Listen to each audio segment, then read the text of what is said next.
Bonjour. Bonjour. Allez-y, je vous en prie, c'est à gauche. Installez-vous, je suis à vous.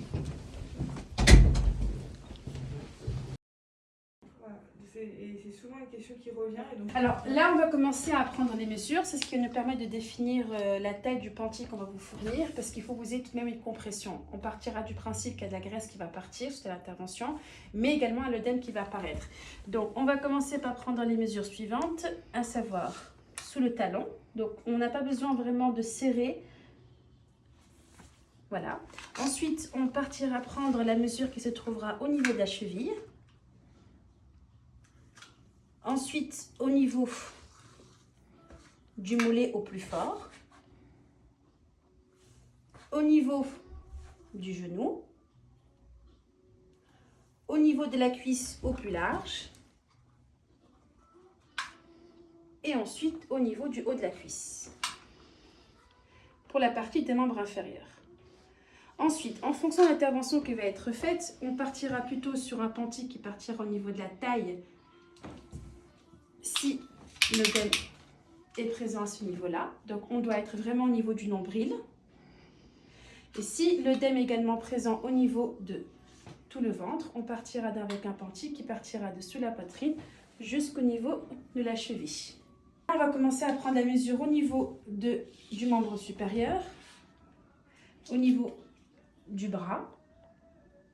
Et ensuite, la deuxième mesure qui sera à prendre, ça sera au niveau du bras. Juste une précision, par rapport aux patientes qui sont atteintes du lipodème au niveau du membre supérieur, il faut absolument prescrire des panties qui arrivent jusqu'à ce niveau-là pour éviter que ça fasse un effet de garrot si ça s'arrête ici. Maintenant qu'on a pris les mesures, on va regarder le panty qui est approprié par rapport à la compression. On est parti sur une taille S de Sophie correspondant aux mesures exactes qu'on vient de prendre pour la patiente. Il faut savoir une chose, c'est que le panty qu'elle va porter aujourd'hui, que vous allez porter, devra être compressé pendant tout le protocole post-opératoire. À un certain moment, vous allez ressentir comme un relâchement. Ce n'est pas le panty qui aura perdu en élasticité, c'est simplement la compression qui a besoin d'être plus importante due à l'œdème qui a été résorbé. À ce moment-là, nous vous conseillons, pendant la phase finale du post-opératoire, de partir sur une taille XS. Le laboratoire Lipoelastique s'est vraiment développé sur le traitement du lipodème en proposant des vêtements de compression post-opératoire, notamment pour le panty, pour les patients qui sont atteints du lipodème au niveau des membres inférieurs. Alors, on est sur un panty qui est vraiment agréable à porter pendant tout le protocole post-opératoire, avec des coutures qui sont vraiment très très fines.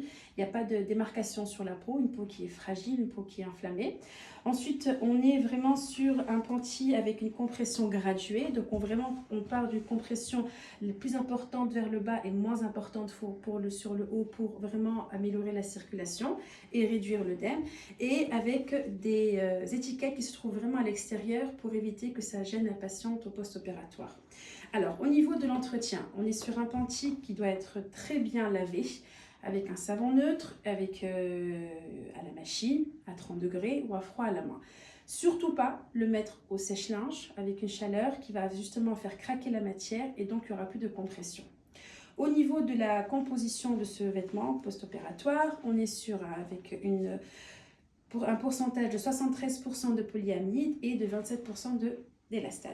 Donc maintenant, je vais donner quelques astuces pour vraiment réussir et mettre parfaitement le panty post-opératoire conçu pour le lipodème. Donc c'est un panty qui part de sous la poitrine jusqu'au niveau de la cheville, avec des crochets au niveau du ventre pour serrer davantage la compression et un trou au niveau du bas pour la partie hypoallergénique. Alors, il est vraiment important de faire attention concernant les coutures. Les coutures sont vraiment vers l'arrière, elles longent toute la cuisse de bas en haut. Et ensuite, il faut absolument que le panty soit mis correctement au niveau de l'aine pour que toute la jambe soit bien couverte. Allez-y, je vous en prie. Je vous laisse l'enfiler. Alors, dans un premier temps, on va commencer par mettre absolument les islades qui va permettre d'enfiler le panty. Et on commence par le pied droit ou gauche, peu importe. Alors, il ne faut vraiment pas hésiter à forcer, à tirer. C'est une matière qui est très élastique et absolument. Très bien. Donc, on a bien le démarquage du talon à ce niveau-là. Donc là, le panty est très bien mis. On continue à le monter vers le haut. Très bien. On peut se mettre debout. Voilà, et on refait la même chose, asseyez-vous. Et en ce moment, il faut tirer l'Easy Slide pour permettre l'enfilage de la jambe gauche.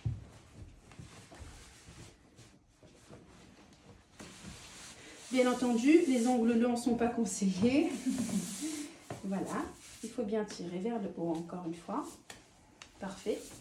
C'est une matière qui est très souple, qui est très lisse, donc elle va vraiment avec votre mouvement. Absolument. Voilà.